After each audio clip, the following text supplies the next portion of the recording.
Texte 17. Marx.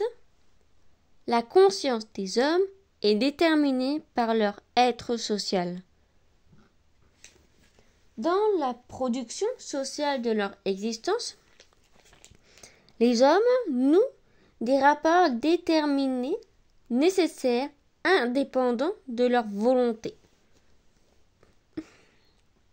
Ces rapports de production correspondent à un degré donné du développement de leur force productive matérielle. L'ensemble de ces rapports forme la structure économique de la société, la fondation réelle sur laquelle l'élève un éditif juridique et politique, et à quoi répondent des formes déterminées de la conscience sociale. Le mode de production de la vie matérielle domine en général le développement de la vie sociale. Politique et intellectuelle, ce n'est pas la conscience des hommes qui détermine leur existence, c'est au contraire leur existence sociale qui détermine leur conscience.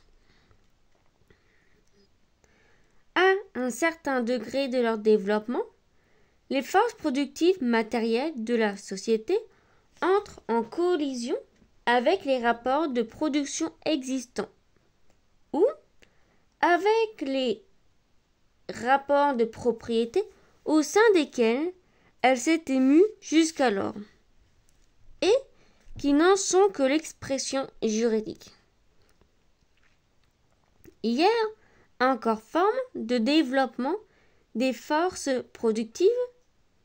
Ces conditions se changent en de lourdes entraves. Alors commence une ère de révolution sociale.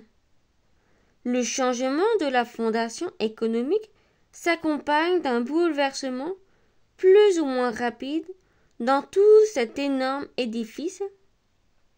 Quand on considère ces bouleversements, il faut toujours distinguer deux ordres de choses.